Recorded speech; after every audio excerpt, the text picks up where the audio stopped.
اے میرے بیٹے، اپنے باپ کے فرمان کو بجا لا اور اپنی ماں کی تعلیم کو نہ چھوڑ۔ ان کو اپنے دل پر باندھے رکھ اور اپنے گلے کا طوق بنا لے۔ یہ چلتے وقت تیری راہبری اور سوتے وقت تیری نگہبانی اور جاگتے وقت تجھ سے باتیں کرے گی، کیونکہ فرمان چراغ ہے اور تعلیم نور اور تربیت کی ملامت حیات کی راہ ہے، تاکہ تجھ کو بری عورت سے بچائے، یعنی بیگانہ عورت کی زبان کی چاپلوسی سے۔ تو اپنے دل میں اس کے حسن پر عاشق نہ ہو اور وہ تجھ کو اپنی پلکوں سے شکار نہ کرے، کیونکہ چھنال کے سبب سے آدمی ٹکڑے کا محتاج ہو جاتا ہے اور زانیہ قیمتی جان کا شکار کرتی ہے۔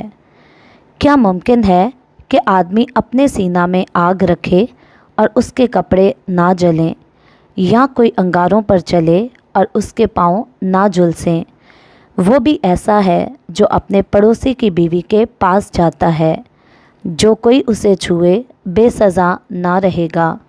چور اگر بھوک کے مارے اپنا پیٹ بھرنے کو چوری کرے تو لوگ اسے حقیر نہیں جانتے، پر اگر وہ پکڑا جائے تو 7 گنا بھرے گا۔ اسے اپنے گھر کا سارا مال دینا پڑے گا۔ جو کسی عورت سے زنا کرتا ہے وہ بے عقل ہے۔ وہی ایسا کرتا ہے جو اپنی جان کو ہلاک کرنا چاہتا ہے۔ وہ زخم اور ذلت اٹھائے گا اور اس کی رسوائی کبھی نہ مٹے گی، کیونکہ غیرت سے آدمی غضبناک ہوتا ہے اور وہ انتقام کے دن نہیں چھوڑے گا۔ وہ کوئی فدیہ منظور نہیں کرے گا، اور گو تو بہت سے انعام بھی دے تو بھی وہ راضی نہ ہوگا۔ خداوند کے پاک کلام پڑھے اور سنے جانے پر خداوند کی برکت ہو، آمین۔ امثال 6 باب اس کی 20ویں آیت سے 35ویں آیت۔